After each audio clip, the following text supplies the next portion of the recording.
Hello students, good morning everyone. उम्मीद करता हूँ आप सब बहुत अच्छे होंगे और ऑनलाइन क्लासेस से अपनी स्टडी अच्छे से कर रहे होंगे। जैसा कि बेटा हमारा टॉपिक चल रहा है source of energy. Source of energy में बेटा हमने डिफरेंट सोर्स ऑफ एनर्जीज़ को स्टडी करना शुरू किया था, जिसमें बेटा आज का हमारा टॉपिक है सबसे पहला टॉपिक विंड एनर्जी। ये बेटा environment friendly efficient source of energy होता है। सबसे पहले बेटा मैं आपको एक बार बता देना चाहता हूँ कि विंड जो है, wind is the natural phenomenon caused by pressure differential due to unequal heating of land and water masses on the surface of earth।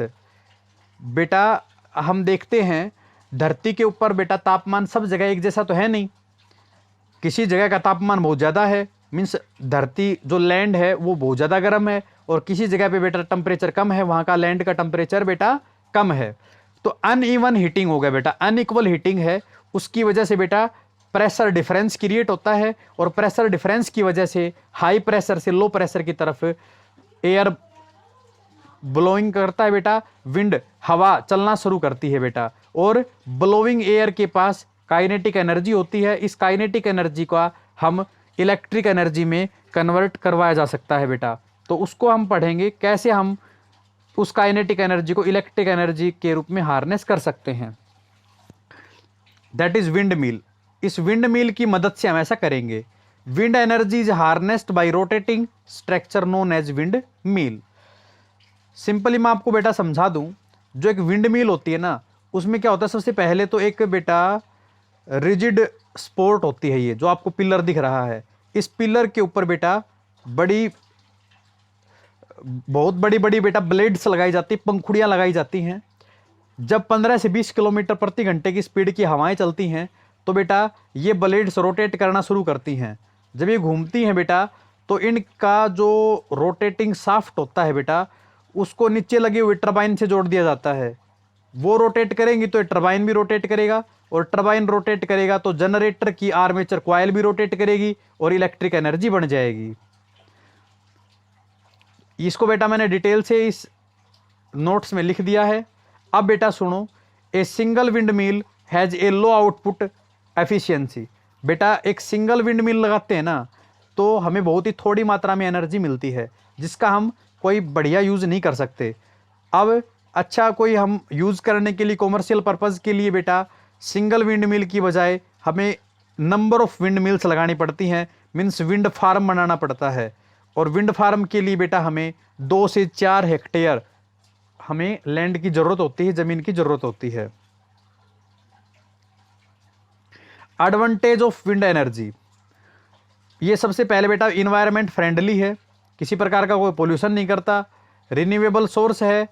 आज हमने विंड एनर्जी को यूज़ कर लिया, कल फिर से मिल जाएगी, परसों फिर से मिल जाएगी, मीन्स एक लिटिल टाइम के बाद में बेटा हम उसको दोबारा से इस्तेमाल कर सकते हैं।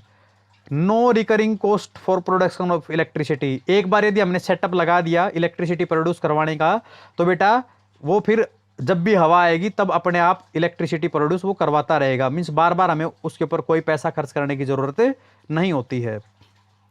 लिमिटेशंस क्या क्या हैं, तो सबसे पहली लिमिटेशन है बेटा विंड स्पीड जो है वो greater than 15 kilometre per hour होनी चाहिए, और ऐसे स्पोर्ट इंडिया में बेटा बहुत कम है, जहाँ पे साल के दिन लगभग दिनों में 15 से 20 किलोमीटर प्रति घंटे की रफ्तार से हवाएं चलती हों। Must have backup storage facility like cells. बेटा बैकअप स्टोर करने के लिए बहुत सारी सेल्स का इस्तेमाल करना पड़ता है, जो कि हमारे लिए कॉस्टली होता है। नेक्स्ट है बेटा हमारे पास रिक्वायर्स लार्ज लैंड एरिया। मैंने अभी थोड़ी देर पहले बताया 2 से 4 हेक्टेयर जमीन की जरूरत पड़ती है, वो भी बहुत कॉस्टली होता है बेटा। High initial cost and regular maintenance are required. बेटा इस विंड मिल को शुरू करना, विंड फार्म को शुरू करने में इनिशियल कॉस्ट बेटा बहुत ज़्यादा पैसे लगाने पड़ते हैं, उसकी रेगुलर मेंटेनेंस और सर्विस के ऊपर भी बहुत ज़्यादा खर्च करना पड़ता है। तो इसके बेटा एडवांटेज और लिमिटेशन थी। नेक्स्ट बेटा हमारे पास टॉपिक है, टॉपिक का नाम है solar energy. Light energy and heat energy from the sun are known as solar energy. सूरज से बेटा हमें दो फॉर्म में एनर्जी मिल रही है, लाइट की फॉर्म में और हीट की फॉर्म में, यही सोलर एनर्जी कहलाती है। बेटा आप सब जानते हैं लगभग 5 बिलियन ईयर्स बेटा खरबों साल से सूरज है और आगे आने वाले खरबों साल तक सूरज रहेगा। इसका मतलब इस एनर्जी को यदि यूज किया जाए तो ये हमारे लिए बहुत बढ़िया हो सकता है। सोलर एनर्जी को हार्नेस करने के लिए सबसे पहली डिवाइस है सोलर कुकर। कैसे बनाया जाता है मैंने लिखा हुआ बेटा डिटेल से, मैं आपको डायग्राम से समझा देता हूं। सबसे पहले बेटा एक क्यूब या क्यूबॉइड शेप का बॉक्स लिया जाता है। बॉक्स का जो अपर पार्ट है उसको बेटा ओपन रखा जाता है।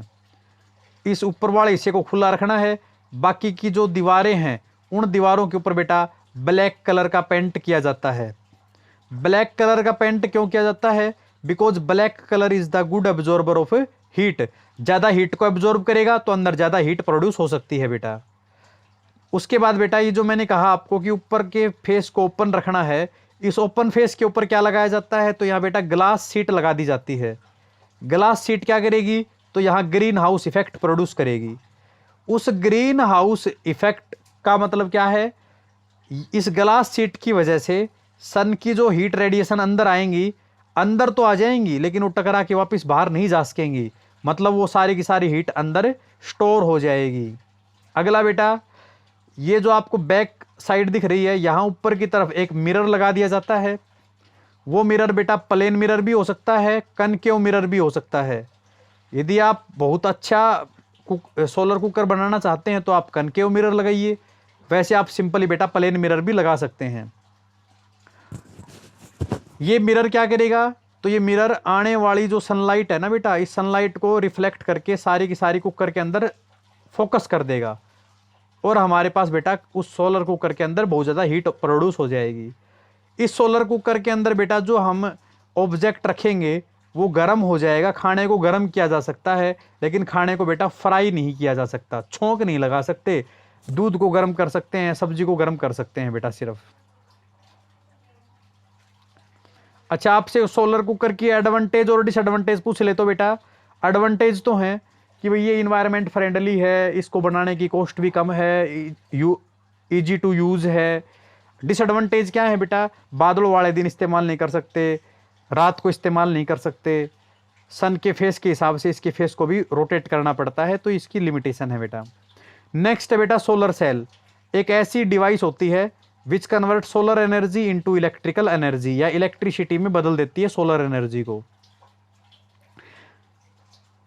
एक टिपिकल जो सोलर सेल होती है ना बेटा, वो कितनी वोल्टेज प्रोड्यूस कर सकती है? 0.51 वोल्ट, और पावर की बात करूं तो 0.7 वाट इलेक्ट्रिक पावर वो प्रोड्यूस कर सकती है।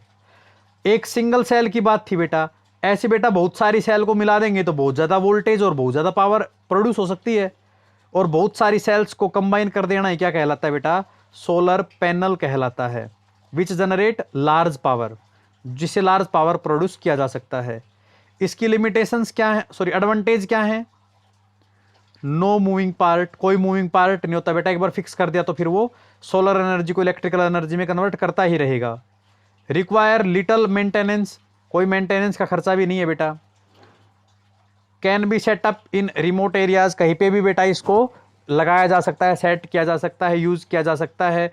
कोई खर्चा नहीं है ट्रांसमिशन लाइन लगाने का भी, कहीं पे भी इसको यूज किया जा सकता है बेटा। डिसएडवांटेज क्या है? सबसे पहला है बेटा रिक्वायर स्पेशल ग्रेड सिलिकॉन। बेटा सोलर सेल बनाने के लिए स्पेशल ग्रेड का सिलिकॉन चाहिए होता है जो हमें इजीली नहीं मिल पाता। दूसरी बेटा लिमिटेशन है इसकी, इसके अंदर बेटा सिल्वर वायर यूज की जाती है कनेक्शन करने के लिए, और जो कि बहुत ही महंगी, सिल्वर मानी चांदी की तार का इस्तेमाल किया जाता है, क्योंकि silver is the best conductor of electricity, और वो बहुत महंगा पड़ता है बेटा। Do not use in cloudy day, बादलों वाले दिन इस्तेमाल नहीं कर सकते, रात के समय इसका इस्तेमाल नहीं किया जा सकता। यूज क्या क्या है बेटा? तो ट्रैफिक सिग्नल जो लगे हुए होते हैं बेटा रोड के ऊपर, उसमें उसका यूज करते हैं। आजकल कैलकुलेटर आए हुए हैं जिनमें सेल नहीं डलते, सोलर सेल लगी हुई होती हैं। आर्टिफिशियल सैटेलाइट्स और स्पेस प्रोब्स के अंदर भी एनर्जी के लिए हम सोलर सेल्स का इस्तेमाल करते हैं। तो ये था बेटा आज का हमारा टॉपिक। आप इस टॉपिक को तैयार करें बेटा। मैंने आपको पहले भी बताया था आपका एक टेस्ट रखा गया है, कल संडे को आपका टेस्ट है। आप और टेस्ट के टॉपिक मैंने बता दिए थे, reflection of light, refraction of light, human eye and colourful world. इन तीनों चैप्टर को आप अच्छे से तैयार करें। कल सुबह 9 बजे आपको ग्रुप के अंदर आपका टेस्ट मिल जाएगा, उसके ऊपर टाइम ऑफ एग्ज़ाम और मार्क्स सब कुछ लिखा मिलेगा बेटा आपको। तो कल के टेस्ट की आप तैयारी करते रहें, घर पर रहें, सुरक्षित रहें। Thank you and have a nice day.